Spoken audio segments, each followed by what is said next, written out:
नमस्कार। आज की क्लास में फिर से आपका स्वागत है। आज की क्लास में हम शरद जोशी की रचनाओं में व्यंग्य का जो सुधारात्मक पक्ष है उसका अध्ययन करेंगे। तो इससे पहले की जो क्लास थी उसमें हमने इनके व्यंग्य का जो शिल्प सौष्ठव है और जो भाषा है उसके बारे में चर्चा की थी, और शरद जोशी के बिंब विधान और प्रतीक प्रयोग का अध्ययन हमने किया। उससे हमने जाना कि उनकी जो विषय चयन की प्रक्रिया है वो किस तरह से पूर्ण होती है। तो एक सजग व्यंग्यकार के नाते उन्हें किसी भी दृश्य को देखने के बाद सौंदर्य का धक्का लगता होगा। तो सौंदर्य अनुभूति आंखों के माध्यम से होती है। तो उदाहरण के लिए हम देखें तो शरद जोशी की जो इनका जो निबंध है गौशाला के प्रबंधक, वो जब इन्होंने लिखा तो उसमें गौओं की जो स्थिति है, गौशाला की स्थिति, गाय के प्रति जो सामाजिक चेतना है उसको इन्होंने अपना विषय बनाया। तो गौशाला विषय जो है एक बेहद जटिल और उलझा हुआ, पेचीदा और संवेदनशील विषय मालूम पड़ता है।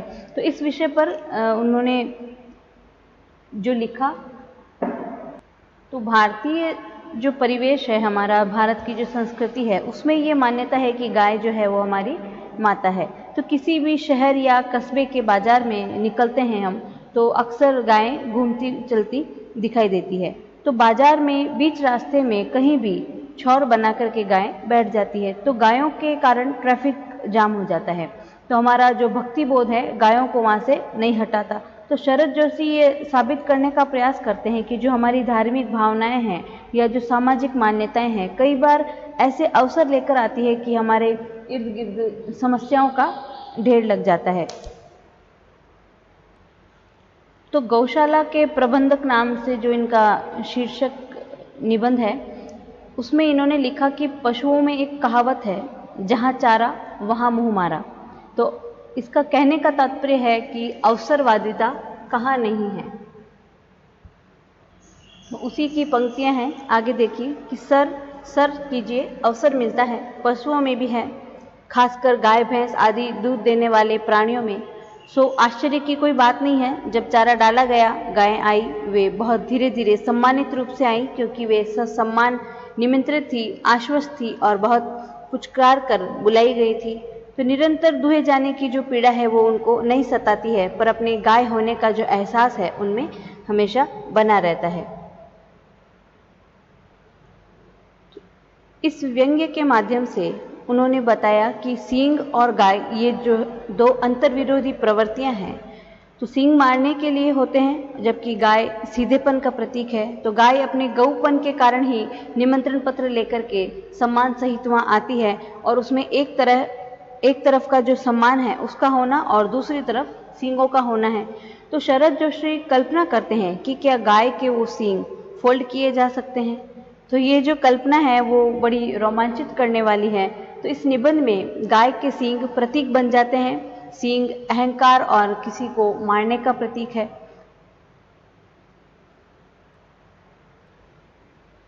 तो इसमें वो कहते हैं कि शरद जोशी ने लिखा है कि अगर सींगों को ऐच्छिक रूप से यहाँ वहाँ किया जा सके तब गाय ऐसा करना पसंद करती। तो वे सींगों को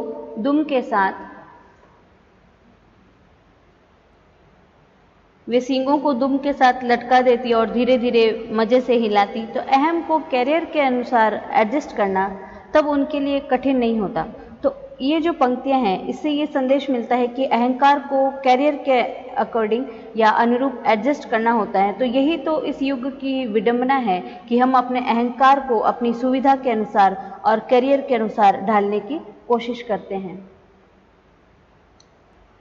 अब हम इनके जो रचनाएं हैं, जो कहानियां हैं, उसमें व्यंग्य का जो सुधारात्मक पहलू है उसके बारे में अध्ययन करेंगे। तो व्यंग्य का जो उद्देश्य होता है वो खाली गुदगुदाना नहीं होता है, और उसका सहज अंग हो सकता है वो, और अनिवार्य तत्व नहीं हो सकता। तो उन्होंने एक तरह से जो रचनाएं गुदगुदाने वाली लिखी तो उनसे उनके व्यंग्य जख्मी नहीं हो पाए, वो सफल भी रहे इसमें। तो एक बार की तो ऐसा लगता है कि जो समसामयिक व्यंग्य साहित्य के सर्वाधिक चर्चित और वैज्ञानिक दृष्टि संपन्न जो व्यंग्यकार रहे हैं शरद जोशी, उन्होंने हिंदी व्यंग्य को एक नई दिशा और एक नई अर्थवत्ता प्रदान की। तो भारतीय जीवन मूल्यों को अपने ढंग से परिभाषित करने वाले इस चेतना संपन्न व्याख्याकार ने समाज के विभिन्न हिस्सों में व्याप्त जो अंतर्विरोध हैं, असामंजस्य है, व्यक्तिक कुंठाएं हैं, कुरीतियां हैं, विकृतियां और पाखंड, सामाजिक जो विषमता है, जो शोषण की जो प्रवृत्ति है और व्यक्ति के जीवन को पारंपरिक और धार्मिक जड़ता ने जो घेर रखा है, उन सब पर उन्होंने गहरा आघात किया। तो कभी कभी तो ये भी पता नहीं चलता है कि उनके दिमाग में कितने विषय हैं, कितने पात्र हैं, कितने विचार हैं, कितने संबंधित जो शब्द हैं एक साथ उमड़ते घुमड़ते रहे होंगे, तो वे कितने खूबी से उनको कागज पर उतारते हैं। तो अब तक का जो हमने अध्ययन किया उससे हमने ये जाना कि शरद जोशी का जो लेखन है वो सिर्फ क्षणिक नहीं है, बल्कि उसमें एक विराट चेष्टा दिखाई देती है, और यदि वह किसी की आलोचना करते हैं तो वो व्यक्ति वास्तव में संवेदनशील है, तो निश्चित रूप से उस व्यंग्य को सकारात्मक दृष्टिकोण से लेकर के अपने में वह सुधार करेगा, और यही सुधारात्मक जो उद्देश्य है उनकी रचनाओं में मुखर होकर के सामने आता है। तो इनके जो व्यंग्य हैं वो इनके पूरक कहे जा सकते हैं कि शरद जोशी और उनका जो व्यंग्य है वो एक दूसरे के पूरक हैं, जिनका आज की जिंदगी से गहरा नाता रहा। तो उनका रचना संसार एक तरह के उतार चढ़ावों से भरे आज के जो मानवीय जीवन है उसके प्रामाणिक अनुभवों का एक जीवंत दस्तावेज हम कह सकते हैं। तो इनका जो दृष्टिकोण है आज के अन्य जो व्यंग्यकार हैं उनसे भी भिन्न कहा जा सकता है। तो शरद जोशी के लेखन में आत्मचेतना और उदात्तता ये प्रमुख रही हैं, इसलिए उसमें असहायता के प्रदर्शन की अपेक्षा जो जिंदा दिली है उस पर प्रहार किया गया है। तो वे अत्यंत सहजता के साथ उन्होंने किया, क्योंकि व्यंग्य लिखना एक नॉर्मलिटी से जुड़ना कहा जा सकता है। फिर हम इनके जो सामाजिक संदर्भ के अंतर्गत इनका जो लेखन है उसका जो सुधारात्मक पक्ष है उसका अध्ययन करेंगे। तो राजनीतिक, आर्थिक, सामाजिक और जीवन जगत के जो विविध क्षेत्र हैं उन सब में जो विसंगतियां फैली हुई है उस पर प्रहार करने में शरद जोशी ने निडरता का परिचय दिया। तो उनकी जो प्रहार विविधता है उसके व्यापक संदर्भ को इस संदर्भ में हम देखेंगे कि उनका जो व्यंग्य का माध्यम है उसके माध्यम से उन्होंने समाज के प्रत्येक अंग का जो अवशोधन किया है और जहां विसंगतियां देखी वहीं पर उन्होंने प्रहार भी किया।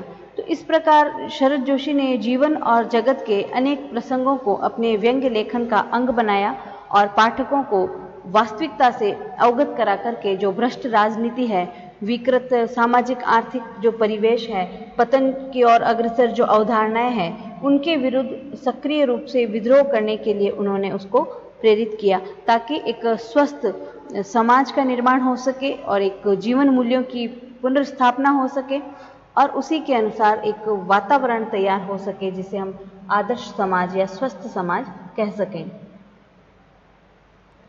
शरद जोशी की जो संस्कार हैं और जो समस्याएं उनको मिली उन्हीं को लेकर के वे जीवन भर कलम के सहारे लड़े और जीवन जीने की एक नई शैली उन्होंने विकसित की। तो इस जीवन प्रणाली के अनुसार अपनी दृष्टि, अपना जो लगाव है उसमें वे फर्क करते हुए एक व्यापक व्यक्तित्व के रूप में अपने आप को खड़ा रखने की कोशिश वे करते रहे और दूसरों के लिए, समाज में सुधार के लिए जागृत करना और स्वयं भी जागृत रहना, ये उनका मुख्य रूप से लक्ष्य रहा था। तो वे सोई हुई जनता को अपने कर्तव्य और अधिकारों के प्रति सचेत करते हुए दूसरे लोक में ले जाने का उपक्रम करते दिखाई पड़ते हैं। तो शरद जोशी का जो संपूर्ण लेखन है वो आत्माभियोग लेखन है। तो वे स्थितियों के लिए आम आदमी के साथ स्वयं को भी दोषी मानते हैं। तो वे व्यक्तित्व की गहरी खाई को विश्लेषित करने वाले लेखक हैं। उनके लेखन का जो मूल स्वर रहा है वो पाखंड और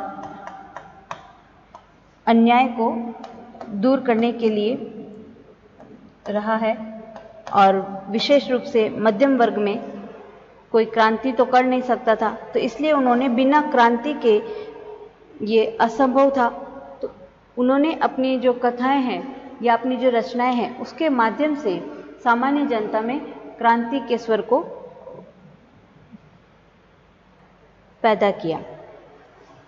एक तरह से अपने लेखन के जरिए वे आम आदमी की जो अन्याय, विसंगतियां हैं, प्रतिकार हैं, प्रतिवाद है, विरोध करने की जो चेतना है उसको प्रबल करना चाहते थे। तो इस प्रकार वे एक स्वच्छ और आदर्श राष्ट्र और समाज का सपना लिए हुए थे। इसीलिए उन्होंने अपने लेखन में आडंबर का, यथास्थितिवाद का और जो सत्ता का सुख है, इन सबको व्यंग्य का निशाना बनाया। तो उनके लेखन में ज्ञानात्मक जो संवेदना है और जो संवेदनात्मक ज्ञान है, इससे जो पीड़ा भरी हुई है वे उनके विवेक की ही उपज कही जा सकती है। तो वैसे आधुनिक युग में अधिकतर जो सामाजिक मूल्य हैं, जो आर्थिक मामले हैं, पद है, संपत्ति, सम्मान, ये सब राजनीति से प्रभावित रहते हों और ये सब इस पर निर्भर करता है कि वो व्यवस्था कैसी है। तो जैसी व्यवस्था होगी वैसा विचार होता है और वैसा ही व्यंग्य उसके ऊपर किया जाता है। तो राजनीति का जो बहुमुखी हस्तक्षेप है वो इनकी जो लेख है उसमें दिखाई देता है। तो सिद्धांत रूप में चाहे राजनीतिक व्यंग्य से या व्यंग्य की जो पूर्व की जो अवधारणाएं हैं उनसे सहित किसी भी समाज की जो इकाई है, शासन व्यवस्था से संबंधित जो लोग हैं, उनके जो घृणित कृत्य हैं, उनकी योजनाएं, नीतियां और जो शोषण है, इन सब पर इन्होंने लेखनी चलाई है। तो प्रत्येक युग के साहित्य पर सामाजिक, राजनीतिक, आर्थिक और सांस्कृतिक इन सभी परिस्थितियों का प्रभाव रहता है। तो राजनीतिक व्यंग्य में भी इतनी तत्व हैं, किसी एक परिभाषा के में उसको ढालना संभव नहीं है। फिर भी यह कहा जाता है कि जो व्यंग्य होता है एक स्थापित व्यवस्था की विभत्सा को उद्घाटित करता है। लेकिन राजनीतिक जो व्यंग्य हैं वो विशेष रूप से इनके उल्लेखनीय कहे जा सकते हैं। उसमें इन्होंने जो शोषण जनित जो लोग हैं उनकी पीड़ा का जो दयनीय चित्रण इसमें किया है, उसमें उन्होंने ये दर्शाया है कि जब राजनीतिज्ञ गरीब जनता का शोषण करते हैं तो इन्होंने समाज के जो जड़ और तथाकथित जो ठेकेदार हैं उनके जो रेत के महल है उसको ढहा करके जो उनकी ख्याली दुनिया है उसके माध्यम से निम्न वर्ग के और उच्च वर्ग का जो शोषण है उसको उन्होंने अपनी रचनाओं में दिखाया है। तो वैसे पाठक की जो मूल चेतना है वो उसको स्वयं ही पकड़ लेती है और स्वयं को जागृत भी करती है। तो उनका यही चिंतन मध्यम वर्ग की जो संपूर्ण जटिलताएं हैं उसको रेखांकित करता हुआ दिखाई देता है। तो इनकी रचनाओं के माध्यम से समाज में बिखरी जो पाखंडी व्यवस्था है उस पर इन्होंने गहरी चोट की और इनकी विशेषता यह रही कि उनके लेखन में आक्रोश और करुणा दोनों साथ साथ चलते हैं। तो यही जो चेतनता है इनके व्यंग्यों को अन्य कथाकारों के या अन्य व्यंग्यकारों के लेखों से उनको अलग करती है।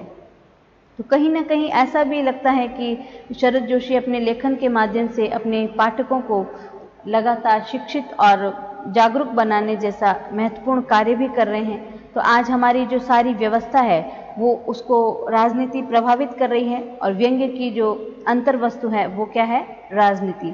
तो बिना राजनीतिक चेतना के व्यंग्य पैदा नहीं हो सकता।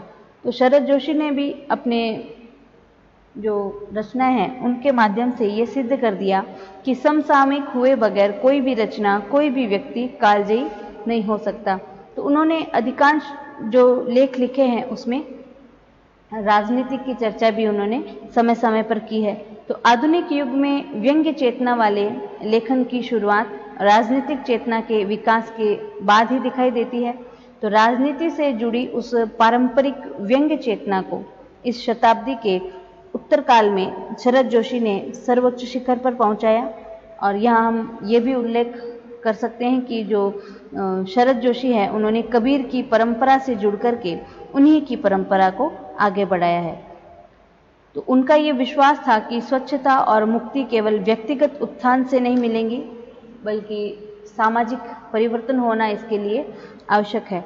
तो उदारवादी नई आर्थिक नीति की जो खबरें हैं उनको भी इन्होंने काफ़ी पहले ही समझ लिया था और इस पर उन्होंने खूब लिखा भी है। तो इसकी सबकी जड़ आज की जो दूषित राजनीति है वही है। उसने राजनीतिक चेतना का एक विकास एक एक्टिविस्ट के रूप में उन्होंने किया। तो समाज और परिवार की अनेक प्रवृत्तियां उन्होंने देखी और अपनी पैनी नज़र से उनको परखा। इनका जो काव्य है वो व्यंग्य की सामयिक चेतना या समस्याओं पर आधारित है। तो समाज की सूक्ष्म से सूक्ष्म बात इनकी जो व्यंग्योक्ति बनकर रही। तो इससे स्पष्ट होता है कि जो शरद जोशी है उनका जो तीखा व्यंग्य पाठकों के मन में सीधा उतर चलता है, क्योंकि इनकी जो भाषा है वो शिष्ट है, लेकिन इनका जो लिखने का अंदाज है वो विशिष्ट कहा जाता है। संक्षिप्त लेकिन सटीक वाक्य विन्यास जो है उसके माध्यम से इन्होंने एक अपने पाठकों का एक विशाल समूह खड़ा किया। वे कठिन और अटपटे, बोझिल और क्लिष्ट अनावश्यक जो शब्द हैं उनसे हमेशा वे बचते रहे हैं। तो उनका जो लेखन है उसमें सीधे सरल शब्द हैं, जो वाक्यों से तिलमिला देने वाला व्यंग्य लिख जाता है उनसे। तो उनकी जो भाषा है वो भी वही जो है सदी हुई है। तो इनकी जो सूक्ष्म पर्यवेक्षण और जो सप्रमाण प्रस्तुति है उसके क्षेत्र में उन्होंने व्यंग्य के क्षेत्र में एक अपनी उपस्थिति दर्ज कराई। तो एक एक शब्द उनका व्यंग्य से भरा हुआ है। व्यंग्य का जो अंदाज है या जो बांकपन है उसको इनको उसने सिरमौर बना दिया। तो उनकी व्यंग्य जैसी जो साहित्य है उस वस्तु को विधा का दर्जा दिलाने में उन्होंने महत्वपूर्ण भूमिका दिलाई। तो शरद जोशी के लेखन से कभी भी ये एहसास नहीं होता कि वे किस पार्टी के लिए लिख रहे हैं या उनका झुकाव किस दल की तरफ है। तो आज भी ये एक प्रश्न समाज के सामने या पाठकों के सामने रहा है। तो उन्होंने अपने व्यंग्य के द्वारा अपनी हर बात एक बैलेंस रूप में या संतुलित और तर्कपूर्ण ढंग से रखी। तो उनके लिए हर विषय जो था वो महत्वपूर्ण था। पूरी भावुकता से ऊपर उठ करके वे हर विषय पर यथार्थवादी ढंग से सोचते थे। तो उनका जो लेखन है एक वर्ग संघर्ष का लेखन कहा जाता है। तो इनके चलते उनके व्यंग्य बाण कभी कभी बहुत तीखे, नुकीले और धारदार हो जाते थे, पर वे कभी कभी इसकी परवाह नहीं भी करते थे। उनकी जो लेखनी है गहरी और परिपक्व सोच का परिचय देती है और विसंगतियां वे बड़ी गहराई और गंभीरता से पकड़ लेते थे। तो उनमें ये जो अद्भुत क्षमता है और जो समझ है वो उन्हें किसी पर भी चोट करने के लिए प्रेरित करती। तो उनकी जो रचनाएं हैं सार्थक और प्रासंगिक होने के कारण पाठकों को उनकी समस्याओं से जूझने का एक संकल्प प्रदान करती हुई दिखाई देती है। आगे हम देखेंगे कि उनके अंदर जो बेचैनी है, जो असहजता है, रोष है, वही जीवंत होकर के रोचकता के साथ हास्य व्यंग्य के माध्यम से हमारे सामने प्रस्तुत होता आया है। तो उनकी जो व्यंग्य रचना है उसमें हास्य और व्यंग्य के मिश्रित धरातल को देखा जाता है। उनकी प्रस्तुति कथात्मक और संवाद प्रदान होती है, जो पढ़ने के लिए हमें एक जिज्ञासा प्रदान करती है। तो इनका जो व्यंग्य है वहाँ एक स्पिरिट है, वही उसकी अपनी एक संरचना भी है। तो किसी न किसी मुखौटे के जरिए वह अपनी संरचना का प्रकाशन कर देते हैं। तो इस तरह शरद जोशी ने भी कई स्थानों पर संकेतों पर प्रहार किए। आड़ लेना व्यंग्य की एक विशेषता है। तो जिस प्रकार कोयल लुक छिप कर कूकती है और ठीक उसी प्रकार व्यंग्य भी छिप करके प्रहार करता है। तो मूल रूप से शरद जोशी का जो व्यंग्य है वो कबीरपंथी है। इस मायने में वह दोनों पक्षों के जो गलत है उसको वह फटकारते हुए इसमें दिखाई देते हैं,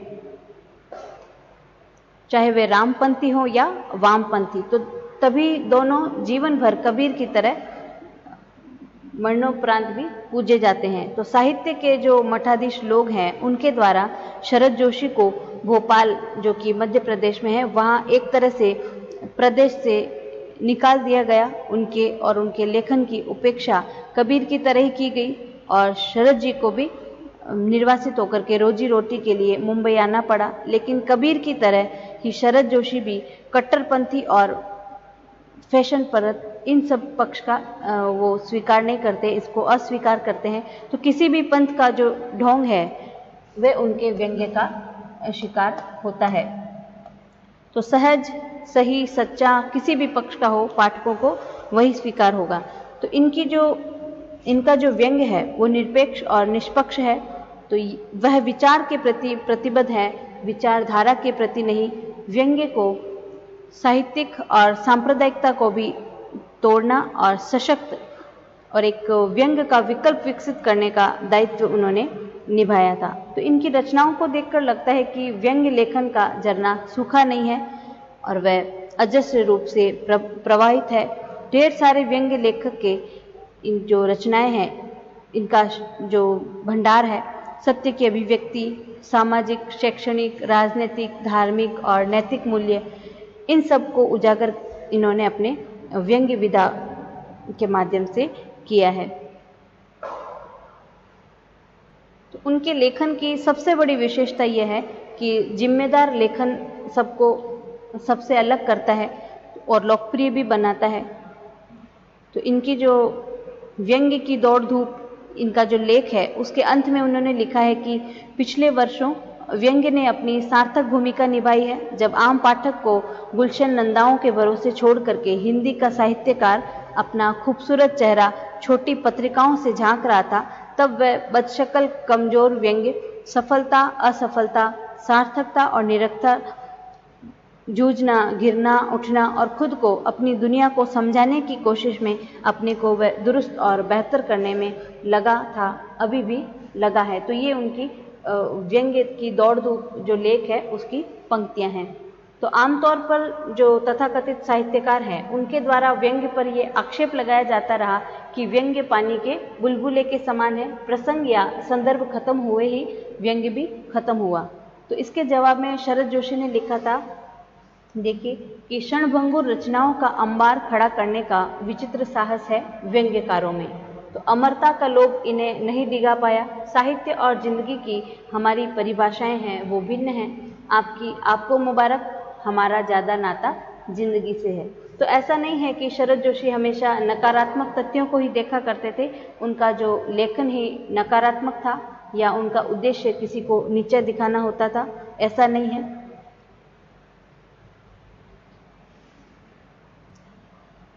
तो इस प्रकार उनकी जो व्यंग्य की प्रतिष्ठात्मक अभिव्यक्ति हमने इस अध्ययन के अंतर्गत पढ़ी।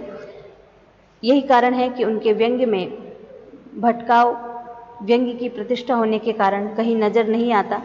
ऐसा दिखाई देता है कि शरद जोशी पहले ही तय कर चुके हैं कि उन्हें सिर्फ और सिर्फ व्यंग्य ही लिखना है। तो समाज, देश की विद्रूपताओं पर और जो पारिवारिक पात्र हैं उनकी गरिमा को उन्होंने बनाए रखा। तो ऐसे हल्के विषयों और समाज के कमजोर वर्ग और शोषित वर्ग पर उन्होंने कभी कलम नहीं चलाई, उन्हें अब कभी भी व्यंग्य का विषय नहीं बनाया। तो शोषक वर्ग उनके व्यंग्यों का निशाना रहा है और उन पर गंभीरता से लेकर के उन्होंने बड़ी गरिमा से लेखनी चलाई।